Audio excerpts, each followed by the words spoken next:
이 시간 하나님께서 우리에게 주신 말씀, 신약성경 히브리서 11장 1절에서 2절까지의 말씀입니다. 히브리서 11장 1절에서 2절까지 있는 말씀, 2절밖에 안 되니까요. 같이 한 목소리로 같이 말씀 봉독하도록 하겠습니다. 함께 봉독합니다. 시작. 믿음은 바라는 것들의 실상이요 보이지 않는 것들의 증거니 선진들이 이로써 증거를 얻었느니라. 아멘. 아멘. 믿음에 대한 얘기를 가지고 함께 은혜를 나누고자 합니다. 우리는 우리의 정체성을 기독교인이라고 보통 하고 있죠. 기독교인 혹은 이게 그리스도인 이렇게 부르곤 합니다. 말 그대로 그리스도를 믿고 따르는 사람들이다 라는 의미를 가지고 있습니다. 원래 그 기독교인이라는 말이 처음에는 상당히 부정적인 의미에서 출발했습니다. 헬라나 로마 시대에 있던 사람들이 그 도당들, 이단의 무리에 속해져 있는 그 나쁜 사람들이라고 하는 경멸적인 의미로 사용했던 단어였지만, 이것이 이제 시간이 흐르면서 복음이 전파되면서 예수님을 믿는 선한 사람들의 의미로 이렇게 좀 의미가 좀 전형이 되고 좋은 쪽으로 이렇게 변하게 되어서 일반 명사화 되어버렸습니다. 그래서 기독교의 사전적인 의미가 뭔지, 또 기독교의 진짜 말하고 있는 세상에 말하는 의미가 뭔지를 찾아보기 위해서 사전을 찾아보니까요, 표준 국어 대사전에 보면 기독교가 이렇게 돼 있어요. 기독교, 예수 그리스도의 인격과 교훈을 중심으로 하는 종교, 그 다음에 천지 만물을 창조한 유일신을 섬기고 그 독생자 예수 그리스도를 믿는다 라고 되어져 있습니다.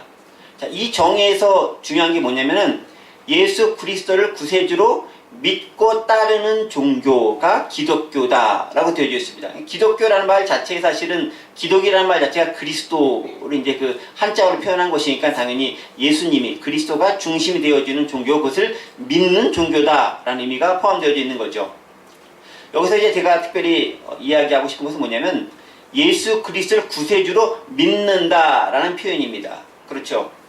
종교의 핵심, 그것이 비단 기독교뿐만 아니라 불교나 또 이슬람교나 힌두교나 다른 여러 종교들에게 있어서 핵심이 뭐냐면은 뭔가를 믿는다, 누군가를 신앙한다 라는 데 있습니다. 믿는다는 데 있죠.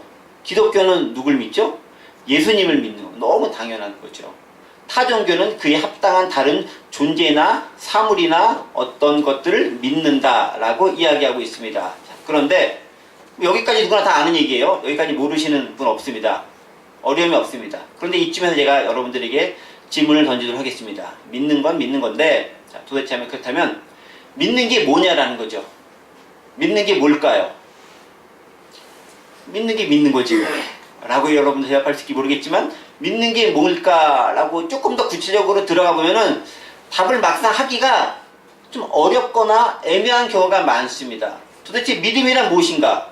우리가 예수 그리스도를 믿는 게 기독교라고 했는데 예수 그리스도의 도대체 뭘 믿는다는 건가? 예수 그리스도의 존재 자체에 대한 믿음인가? 아니면 그가 행했던 어떤 행동이나 말씀을 믿는다는 것인가? 아니면 그가 행한, 그가 베풀었던 어떤 행동으로 인해 파생된 결과를 받아들이고 수용한다는 뜻인가? 이에 따라서 약간씩 의미가 달라지는 거예요. 근데 우리 그냥 퉁쳐가지고 듣고 믿어! 라고 넘어가지만 조금 더 구체적으로 뭘 믿는데? 라고 물어보면은 그게 말이야 잠깐 생각해 볼게 라고 이렇게 점점점 하면서 회피하기 쉬운 게 우리의 모습일 수 있다라는 거예요. 자, 질문을 조금 다른 쪽으로 돌려서 여러분들에게 또 해보겠습니다. 자, 믿음이라는 단어가 있습니다. 믿는다라고 해서 믿음이라는 단어가 있습니다. 이 믿음이라는 단어는 자, 그 자체가, 믿음이라는 단어 자체가 대상으로 존재하는 단어일까요? 과정으로 존재하는 단어일까요? 아니면 믿음은 방법론적인 것일까요? 목적일까요? 잘 생각해 보세요. 둘 다 막 가능할 수 있어요. 믿음은 누구에게 해당되는 걸까요? 우리가 믿을 수 있는 것과 믿을 수 없는 것이 나눠져 있나요? 그렇다면 믿을 수 있는 것과 믿을 수 없는 것을 가르는 그 기준은 도대체 뭘까요? 또 다른 질문. 믿음은 신념이나 확신하고는 도대체 뭐가 어떻게 다른가? 같은 걸까요? 다른 걸까요? 별로 안 궁금할 만한 질문들을 제가 막 여러분들에게 지금 드리고 있는 거죠? 한 번도 별 생각해보지 않았던 거. 그냥 믿으면 됐지 뭐 이렇게 복잡하게 이런 거 제가 질문 드리고 있는 거죠? 자, 이 신앙인이잖아요. 신앙인이면 이제 조금 더 그에 합당한 질문을 조금 더 드려보도록 하겠습니다. 머리가 아프죠? 자, 믿음은 구원에 이르는 길일까요? 구원 그 자체일까요? 믿음을 통해 구원을 이루는 걸까요? 믿음 자체가 구원일까요? 잘 생각해 보세요. 예수님이 우리를 구원할까요? 예수님을 믿는 우리의 믿음이 우리를 구원할까요? 그게 그거 같아요? 약간 달라요. 그렇다면 믿음은 구원의 방법일까요? 삶의 과정일까요? 구원을 얻는 믿음과 삶을 살아가는 믿음은 같은 걸까요? 다른 걸까요? 이게 구별하는 게 의미가 있을까요? 없을까요? 자, 믿음과 관련된 이런 질문들은 수도 없이 꼬리에 꼬리를 물고 여러분들에게 제가 드릴 수 있어요. 그럼 여러분들은 그걸 대답하려고 처음엔 애쓰는 척 하다가 그냥 딱 접어버리고 그래서 뭐 어쨌다고요? 라고 하면서 저를 아마 노려보실지도 모르겠습니다. 믿음이 무엇인가처럼 개념과 정의에 대한 질문부터 시작해서 어떤 믿음인 것인가에 대한 질문처럼 방법론과 과정에 대한 질문들도 꼬리에 꼬리를 물고 우리에게 제기가 될 수 있는 거예요. 믿음 하고 우리는 통칭에 얘기하지만 생각보다 그 믿음이라는 것이 상당히 광범위하고 불분명하고 어떤 정확하게 하나로 규정짓기가 어려울 수도 있는 그런 개념이다라는 겁니다. 그렇다면 여러분들은 여기는 주로 다 믿음을 가지신 신앙이 좋으신 분들만 앉아 계시지만 믿지 않는 사람들에게 이 믿음에 대해서 도대체 어떻게 설명하고 믿어봐 라고 어떻게 얘기하겠습니까? 믿어봐. 뭘 믿으라는 거예요? 예수를 믿는다라는 거예요? 기독교를 믿는다라는 거예요? 성경을 믿는다라는 거예요? 말씀을 믿는다는 거예요? 내가 한 말을 믿으라는 거예요? 뭘 믿으라는 걸까요? 또 어떻게 그들에게 믿음을 보여줄 수 있겠습니까? 믿음은 결과로 확인되는 것일까요? 과정으로 묘사되는 것일까요? 여러분 한번 스스로에게 한번 질문해 보셨으면 좋겠어요. 나는 믿음이란 단어를 들었을 때 어떤 개념, 어떤 단어, 어떤 그림, 어떤 생각이 지금 문득 떠오르는가? 그게 여러분들이 가지고 있는 믿음에 대한 가장 기본적인 생각이에요. 믿음 했을 때 딱 떠오르는 생각이.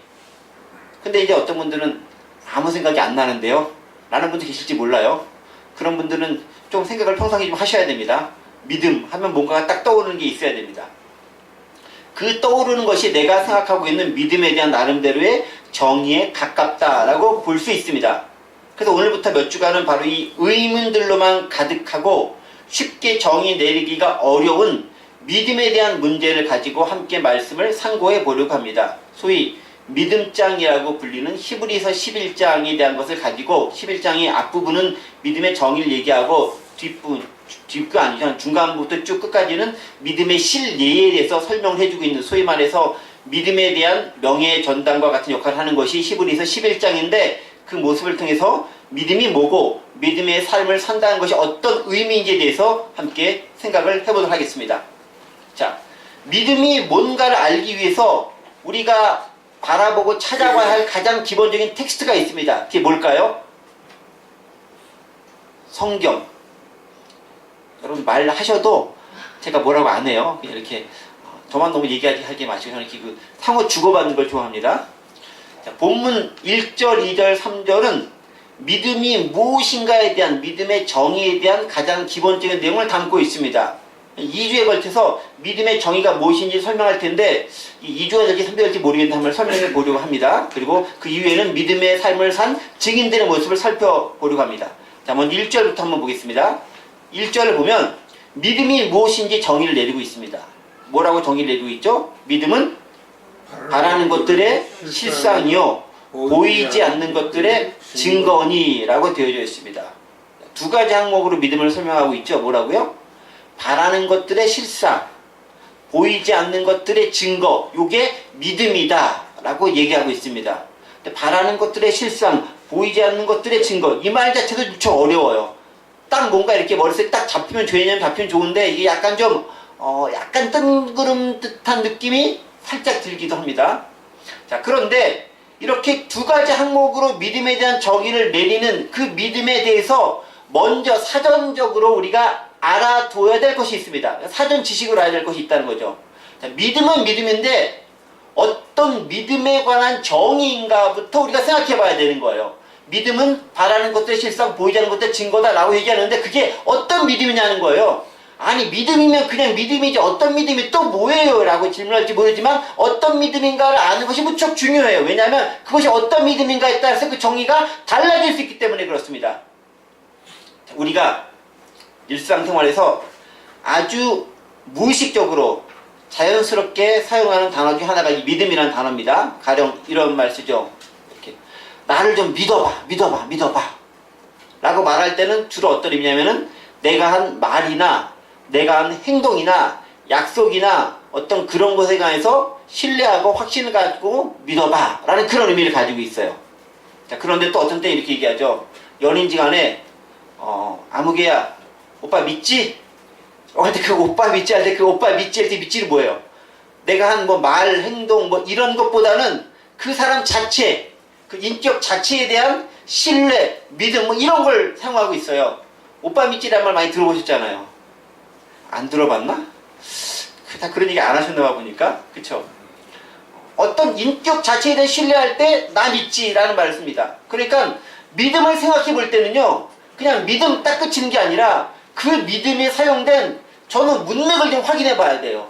어떠한 문맥 가운데서 어떠한 상황 가운데서 그 믿음이 사용되어지느냐 즉 컨텍스트가 뭐냐 그것이 어떤 가운데서 믿음이 쓰여졌느냐를 생각해 봐야 된다는 겁니다.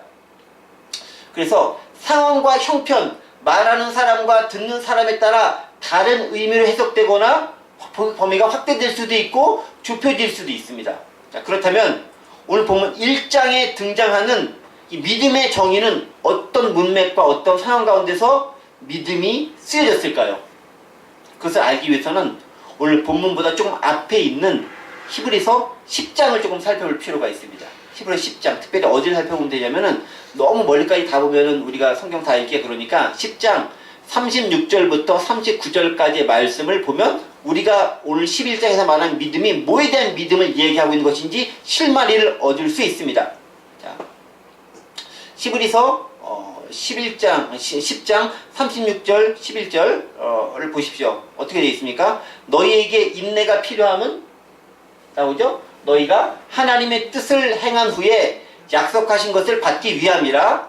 잠시 잠깐 하면 오시리가 오시리니 지체하지 아니하시니라. 나의 의인은 믿음으로 말미암아 살리라. 많이 들었던 말이죠. 또한 뒤로 물러가면 내 마음이 그를 기뻐하지 아니하리라 하셨느니라. 우리는 뒤로 물러가 멸망할 자가 아니요 오직 영원의 구원함에 이르는 믿음을 가진 자니라 라고 히브리서 10장 36절 39절에 기록되어 있어요. 그 다음에 나오는 게 바로 이어서 히브리서 11장 1절 오늘 본문으로 이어지는 거예요. 그러니까 어떤 믿음에 대한 것인가가 이 앞부분에 걸쳐서 설명이 되어져 있는 겁니다. 자, 그러면은 앞에 지금 저희가 읽었던 히브리서 10장 36절부터 39절까지의 전체적인 의미가 무슨 내용을 담고 있습니까?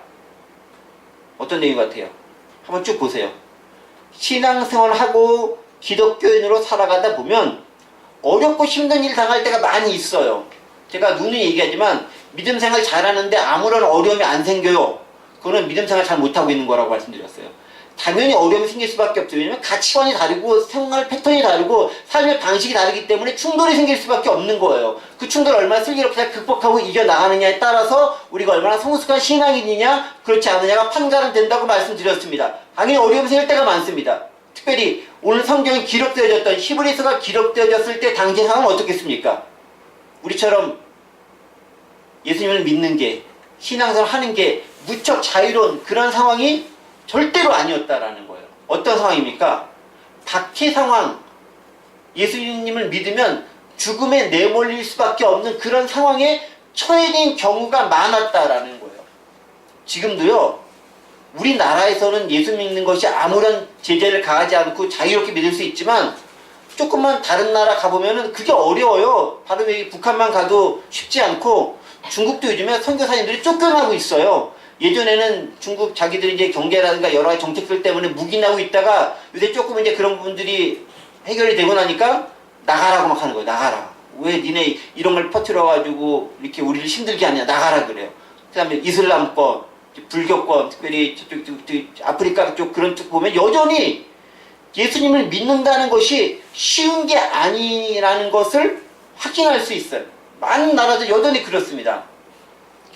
그런 상황을 겪고 있는 성도들에게 오늘 히브리서는 보내는 편지예요. 그 박해 상황에서 필요할 것이 뭐겠어요?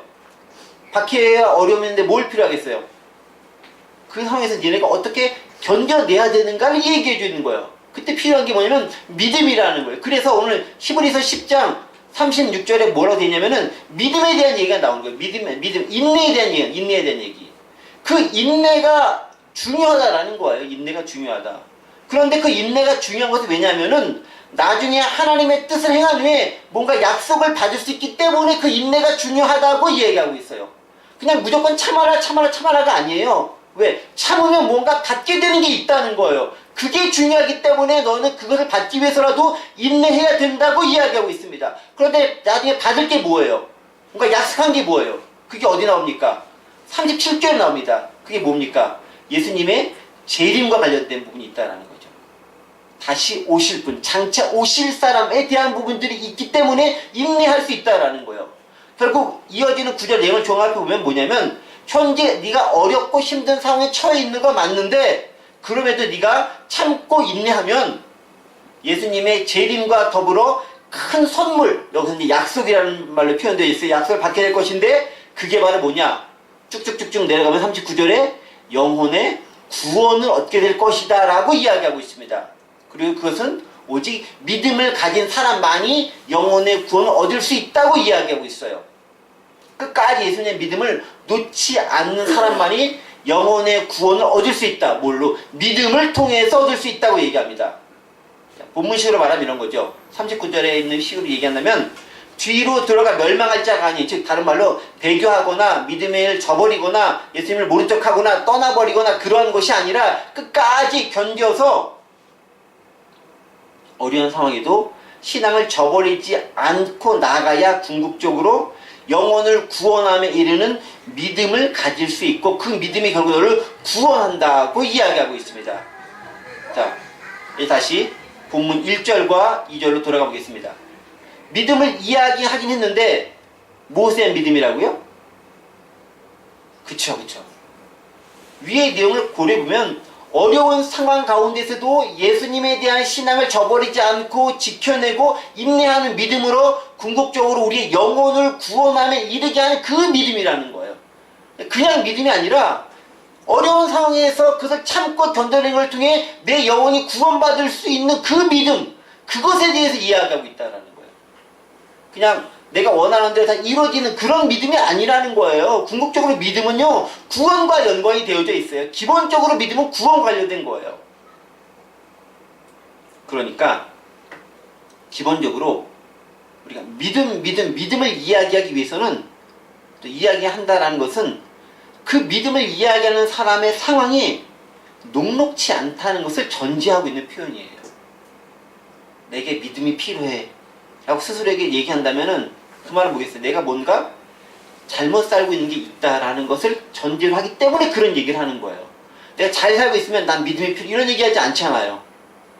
주여 믿음을 주옵소서. 뭔가 시험에 걸릴만한 상황이 있으니까 믿음을 달라고 얘기하는 거잖아요. 믿음이 필요합니다. 주여 믿습니다. 왜 믿습니다? 뭔가 바라야 되는 건 이루어져야 되는 그 상황에 처해 있기 때문에 믿습니다라고 하는 거예요. 그런 상황에 처해 있지 않으면 믿습니다, 아니다 라고 얘기할 필요조차도 없는 거 아니겠습니까? 믿음, 최소한 오늘 본문에서 강조되고 사용되는 믿음은요 뭐냐면 어려운 상황과 형편 가운데 처해 있는 사람들에게 있어서 요구되는 그 믿음이 뭔가를 얘기하고 있다는 거예요. 그렇죠. 우리가 믿음대로 살아. 믿음대로 해. 믿음이 결국 승리를 줄 거야. 믿음으로 이겨내자. 등과 같은 말을 할 때는 결국 내 현재 상황이 또 그 말을 듣는 사람의 상황이 쉽지 않다는 것을 전제로 하고 있다는 것을 의미합니다. 그리고 그런 상황을 극복하는 데 필요한 게 뭐냐? 그게 바로 믿음이다 라고 이야기하고 있습니다. 자, 그렇다면 보겠습니다. 현재 여러분들의 상황은 어떻습니까? 모든 게 잘 풀리고 원하는 대로 잘 되고 아무런 문제가 없다고 그렇게 여겨지고 있습니까? 그냥 다 잘 돼요? 생각했던 대로 잘 되고 생각했던 대로 잘 일도 풀리고 잘 되고 있습니까? 사실 그러면은 별로 믿음의 문제를 생각하지 않아요. 잘 되고 있는데 무슨 믿음의 문제를 생각하겠어요. 그냥 잘 되고 있구나, 그래 족하다, 끝인 거예요. 그냥 믿음은 좋은 상황 가운데서 별로 그 모습을 드러내지 않아요. 그런데 삶이 힘들고 짜증나고 뭔가 포기하고 싶고 되는 일도 없고 피곤하고 어려운 일만 생기고 심하면 정말 죽고 싶어요 라는 생각이 들어갈 때, 그때 믿음이 비로소 모습을 슬글슬글 드러내는 거예요. 그때 믿음이 비로소 작용하게 된다라는 거예요. 그 사람에게 비로소 믿음의 역할이 필요하고 작용된 시점이 시작된 겁니다. 최소한 오늘 본문 히브리 10장과 연계되는 상황에서는 그런 믿음에 대해서 이야기하고 있는 거예요. 그냥 믿음이 아니라. 자, 그런데 계속해서 본문을 좀 보겠습니다. 그렇게 인내의 상황에서 그것을 겪어내고 살아내야 할 믿음은 어떤 믿음입니까? 아까 얘기했듯이 궁극적으로 영혼을 구원하게 하는 그 믿음에 대해서 이야기하고 있어요. 즉 구원과 관계된 믿음인 거예요. 믿음은 기본적으로 구원과 관계된 겁니다. 단지 현재 상황에 힘들고 억울하고 어려운 것을 극복하기 위한 면피 목적으로 일회용 믿음이 아니라 좀 더 깊숙한 의미로, 원초적인 의미를 담고 있는 것으로, 그것은 우리의 전 인격의 구원과 관계된 믿음을 이야기하고 있는 거예요. 그러니까 믿음은요, 궁극적으로 구원과 관계된 개념이에요. 그리고 그렇게 구원과 관계된 믿음은 우리의 일상적 삶과 현재적 어려움을 극복할 수 있도록 만들어주고 힘을 주고 에너지를 주고 우리를 하여금 이겨낼 수 있도록 도와주는 역할을 합니다. 그게 믿음이라는 겁니다. 자, 그렇다면 그렇게 구원과 관계된 것으로서의 믿음이 왜 우리에게 도움을 주고 의미를 부여하고 중요하게 강조가 되는가를 생각해 보겠습니다. 바로 그게 오늘 본문 1절과 2절에 드러나는 거예요. 우리에게 영혼의 구원함에 이르게 하는 그 믿음은 어떤 믿음인가라는 거예요. 어떤 믿음이 우리로 하여금 영혼의 구원을 이루도록 만들어주는가. 어떻게? 바라는 것들의 실상이고 보이지 않는 것들의 증거로서 그 믿음이 작용한다는 거예요. 좀 생각해 보겠습니다. 자, 바라는 것들은 뭐겠습니까? 바라는 것들. 여러분 지금 소망하고 있는 것들 있어요? 뭘 소망하고 있죠? 밥 때가 되었으니까 나는 밥을 소망해 라고 얘기하지만 어쨌든 바라는 거긴 해요. 네. 바라는 것들이 딱 펼쳐지면은 믿음대로 된 거 아니에요. 그렇죠? 그 다음에 보이지 않는 것들, 보이지 않는 것들도 뭐가 있겠습니까? 보이지 않는 것들 많이 있잖아요. 보이지 않는 것들. 그 실마리가 아까 읽었던 10장 36절 37절에서 찾아볼 수 있어요. 즉 바라는 것들이 뭐고 보이지 않는 것들이 뭔가에 대한 실마리를 아까 위에서 찾을 수 있다는 거죠. 그게 뭐냐? 아까 36절 39절 보면 어떤 단어가 있었냐면은 약속이라는 단어가 있었고요. 또 장차 오실 사람, 오시리라는 표현이 있습니다. 그러니까 그 말이 뭐겠어요? 약속은 뭐예요? 지금 내가 뭔가 이룬 거예요? 미래적 개념인 거잖아요. 나중에 이루어질 거. 장차 오실이 뭐예요? 지금 왔어요? 나중에 오실 것이라고 하는 미래적 개념이 그 안에 들어가 있는 거예요. 공통점이 뭐냐면 지금 당장은 뭔가 이루어진 것이 없고 앞으로 장차 닥치거나 기대할 수 있는 어떤 것이 있다는 거예요. 즉 현재 상황에서는 절대로 보이지 않는 거라는 거예요. 왜? 아직 닥치지 않았으니까 눈에 보이진 않아요. 스물스물 뭔가 느껴질 수는 있을지 모르겠지만 눈에 딱 드러나게 보이는 것은 아니라는 거예요. 기대할 수 있는 어떤 것이 있는데 눈에 보이진 않는 거예요. 현재 상황에서는 보이지 않는 것이라는 의미입니다.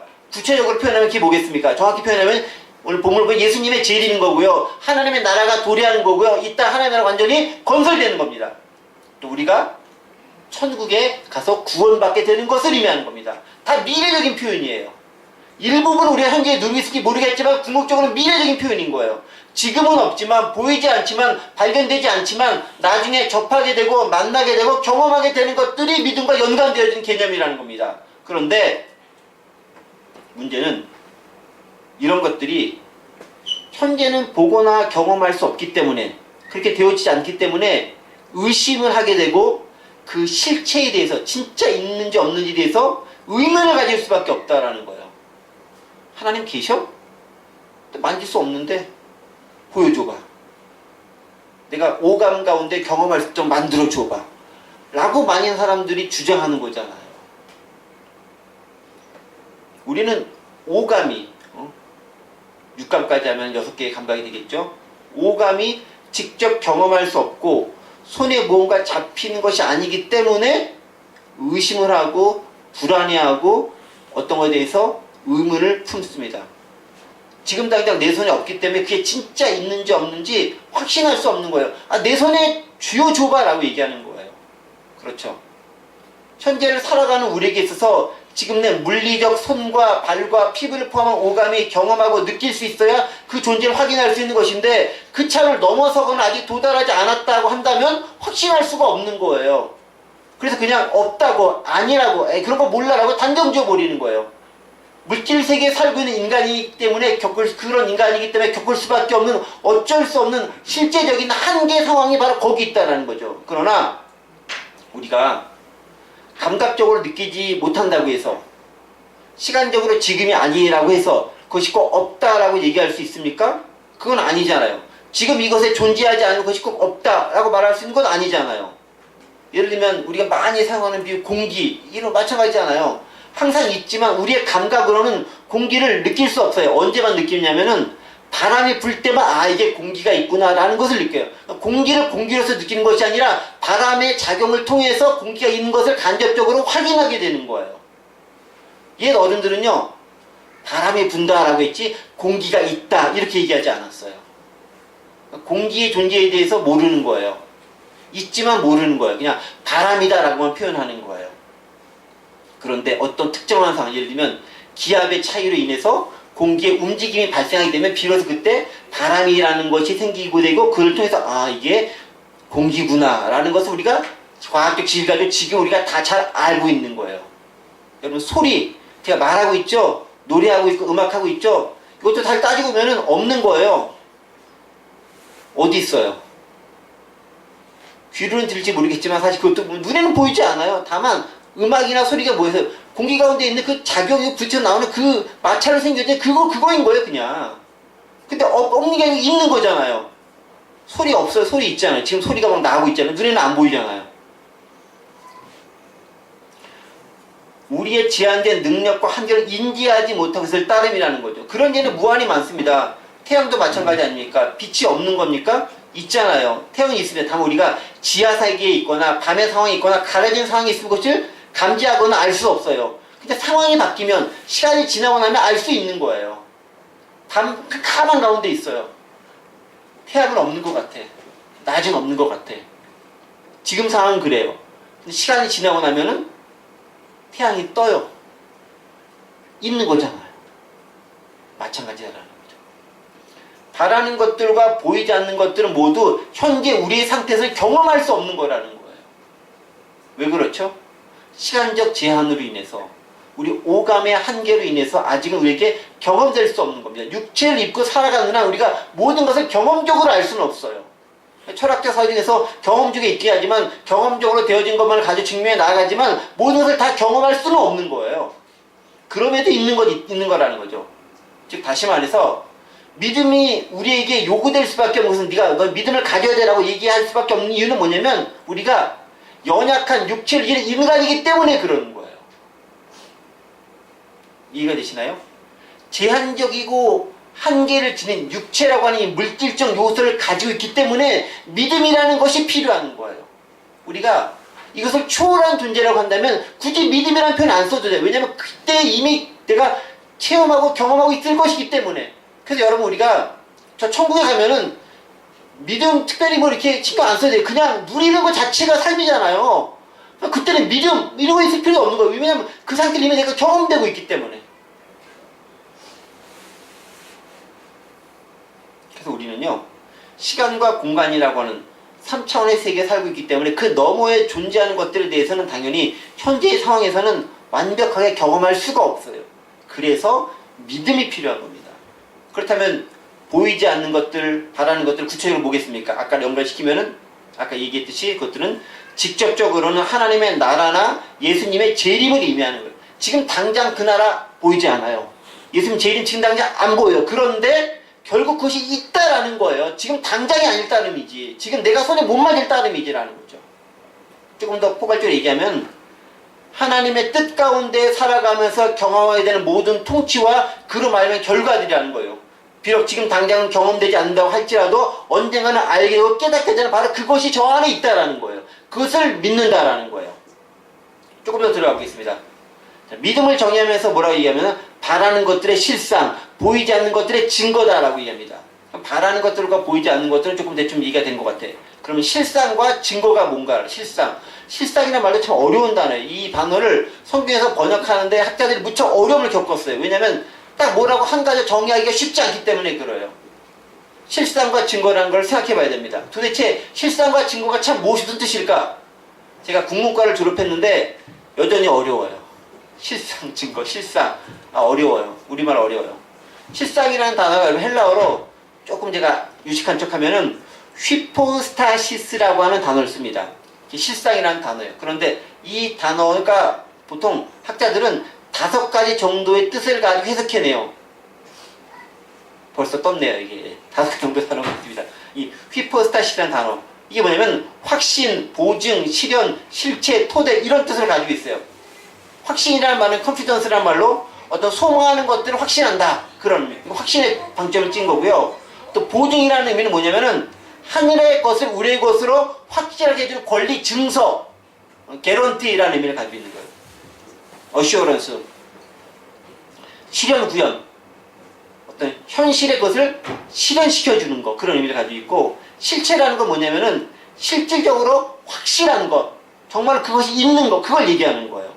토대는 뭐겠습니까? 바라던 것들이 이루어져 떠받들어주는 토대 내지 기초가 되는 것들이 토대, 파운데이션으로 존재하는. 그러니까 이 실상이라는 단어가 이런 5가지 단어들로 영어 번역본에 따라 다르게 번역되어지고 있고 학자들도 해석해내면서 해석해내면서 이런 용법들을 가지고 설명해내고 있어요. 그러니까 이것들을 다 종합해보면 뭐라 하냐면은 소망하는 것들이 허무하게 무너지지 않게 지탱해주는 토대와 같은 것인데 실제로 이루어진 것을 보증해주는 실체 같은 거다, 확실한 거다 라고 이야기를 하고 있습니다. 여러분 증거라는 말도 마찬가지예요. 증거라는 단어 헬라어로 엘렌코스라고 하는 헬라어를 쓰는데 이게 무슨 단어냐면은 하나님에 의해 약속된 미래의 실현에 대한 강한 확신을 의미하는 거예요. 확신이라는 단어가 들어가요. 그러니까 실상이라던가 증거라든가 둘 다 어떤 것이 들어가면은 확신, 현실에서의 실현, 권리, 증서, 토대 그런 단어들이 바탕이 되어져 있다는 거예요. 여기서 어떤 중요한 개념이 있습니까? 지금 당장은 아니지만은 반드시 이루어질 어떤 것으로서 존재한다라는 거예요. 딱 한 단어로 뭔가를 딱 이야기하기는 어렵지만 뭔가 이루어질 것인 확실하게 가지고 있는 어떤 것, 그것이 어떤 것에 지지받고 있고 어떤 것에 의해서 보존되어진 어떤 그것이라는 거예요. 그게 믿음이라는 거예요. 보이지는 않지만 지금 내가 경험되어지는 않지만 분명히 있을 그것이라는 거예요. 확실하다라는 거예요. 그게 믿음이라는 거예요. 그런데 그럼 이렇게 질문했어요. 그러면 그 믿음하고 신념은 어떻게 다릅니까? 신념과 믿음도 우리가 많이 해요. 신념이라는 단어가 많이 씁니다. 신념은 기독교에서 많이 쓰는 게 아니라 일반 사회에서 많이 써요. 자기 확신이라는 걸 신념이라는 단어로 쓰기도 합니다. 그런데요, 신념이라는 단어와 믿음이라는 단어는 가장 큰 차이점이 있습니다. 어떤 차이냐면은 믿음은 분명한 하나님과의 인격적 관계를 기반으로 해서 만들어진 가능한 단어다라는 거예요. 신념은 그 안에 하나님이 배제되어 있는 상태예요. 그 믿음이라는 단어, 또 신념이라는 단어도 비슷한 게 있지만은 거기서 핵심적인 뭐냐면 인격적 관계가 전제되어져 있어야 한다라는 거예요. 그냥 믿는 게 아니에요. 예를 들면 기계가 작동이 잘 되고 있어요. 우리 컴퓨터 예를 들면 뭘 탕 치면 결과를 냅니다. 나는 컴퓨터를 믿어 라고 이렇게 우스갯소리 얘기할지 모르겠지만 컴퓨터를 믿어라고 얘기하지 않아요. 컴퓨터가 작동이 되는 원리를 우리가 알고 있고 그렇게 될 것을 그냥 기대하고 다행히 기다릴 따름인 거예요. 즉 컴퓨터는 인격적 관계가 아니기 때문에 인간과 관계에서 그런 관계가 아니기 때문에 믿음이란 단어와 용어를 사용하지 않아요. 성경에서도 말하는 게 믿음이라는 것은 철저하게 하나님과 인간 혹은 인간과 인간 사이의 인격적 관계 내에서만 통용되어지는 그런 단어가 되는 거예요. 그러니까 내가 뭘 믿는다라고 얘기했을 때는 당연히 인격적 관계가 전제돼야 돼. 그러니까 기계에 대해서 믿는다라고 할 수 없어요. 기계는 작동 원리를 내가 안다라고 얘기하는 거예요. 지금 당장 이루어지지 않더라도 그렇게 될 것을 안다라고 얘기하는 거예요. 근데 인격적 관계는 믿음이라는 단어가 표현돼. 왜냐면은 실제 그렇게 될지 안 될지 모르는 거거든요. 왜냐면은 그것은 소위 말해서 밀당도 있는 거잖아요. 밀고 당겨. 하나님께 떼쓰고 기도하면 주시기도 하고 안 주기도 하고 했더니 거절도 하고, 근데 믿으니까 또 그대로 주시기도 하고, 이런 관계들이 다 포함되어 있어요. 왜? 관계성 가운데 이루어지는 것이기 때문에 그렇다라는 거예요. 그러니까 믿음은 철저하게 관계적인 개념이에요. 그런데 신념과 믿음의 차이점, 그 관계적인 개념 가운데서도 신념은 나 스스로의 혼자만의 개념 가지고 있는 개념이라면은, 믿음은 하나님과의 관계성을 가지고 어떤 절대적인 존재와의 관계성 속에서 이루어지고 있는 개념이다라는 거예요. 정리하고 종합하면 그래요. 우리가 무엇을 믿습니까?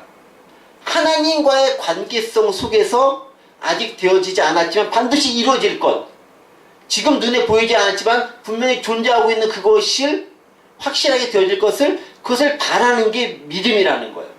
근데 특별히 어떤 의미에서, 어떤 뉘앙스에 쓰입니까? 구원과 관련된 맥락이 한다면, 지금 내가 어렵고 힘든 삶을 살아가고 있지만 그럼에도 불구하고 내가 결국은 구원을 얻을 것을, 천국에 가게 될 것을, 하나님 나라가 도래하게 될 것을, 예수님과 만나게 될 것을 내가 확신한다라는 거예요. 지금 당장은 그렇게 안 보인다 할지라도 그게 바라는 것들의 실상, 보이지 않는 것들의 증거로서의 믿음이 된다는 거예요. 그뿐만이 아니죠. 조금 나가야 되는 것이 구원과 관련된 것이 아니라 내가 어떻게 살아가야 되는가, 삶의 방편으로서의 문제에서 연관되어서 생각되어질 수 있는 것이 이끌어 나가게 된다라는 거죠. 그러니까 믿음은요, 정리하겠습니다. 기본적으로 믿음은 구원과 관계된 개념이 들어가 있어요. 그리고 그것은 철저하게 절대자신 하나님과 인격적이고 그런 그 관계성 안에서만 정의가 내려질 수 있습니다. 그리고 그것은 지금 당장 우리의 연약한 인간의 육체성으로 말미암아 이 지구상에 살고 있는 제한된 것을 말미암아 경험되어지지 않을 수 있지만 분명하게 존재하고 있는 어떤 것에 대한 확신을 갖는 것입니다. 없는 걸 믿는 게 아니라 있는 걸 믿는 거예요. 정확히 얘기하면요, 없는 걸 믿는 거는 허무한 거예요. 우리 기독교인들은 있는 걸 믿는 거예요. 다만 내가 미처 깨닫지 못하고 있을 따름인 거라는 거죠. 그게 믿음이 가진 놀라운 은혜인 거고 능력인 이유가 바로 거기 있죠. 왜? 분명히 있기 때문에, 존재하기 때문에, 역사하기 때문에 그 믿음이 확실한 거가 된다는 거예요. 만약에 존재하지 않고 있지 않고 역사하지 않는다고 한다면은 믿는 사람만큼 허무한 게 없는 거고 믿는 사람만큼 미련한 게 없는 거예요. 그래서 바울도 얘기하잖아요. 제가 예수 그리스도께서 부활이 없으면 우리 믿음이 다 헛되다라는 거예요. 네. 결국 천국 못 가게 되면 다 꽝이라는 거 아니에요. 근데 그것을 부활로 증거해 주셨잖아요. 죽었는데 살아나신 것을 통해서. 그게 우리가 믿음을 가질 수 있는 가장 큰 기준이 되는 거고 가장 큰 근거와 이유가 되는 겁니다. 말씀을 정리합니다. 믿음은 지금 당장 우리 인간의 연약함 가운데는 경험되지 않을 수 있습니다. 그러나 그것은 분명히 존재하는 겁니다. 확실한 겁니다. 다만 우리의 연약함 가운데, 우리의 제한된 육체 가운데 있기 때문에 지금 경험되지 못할 수 있어요. 그러나 그것은 구원과 관계된 개념이기 때문에 그 구원 안에서 현재를 살아갈 힘도 얻을 수 있게 됩니다. 그 믿음을 가지고 나아가고 현재 어려움을 극복해 나아갈 수 있는 저와 여러분들이 되시기 원합니다.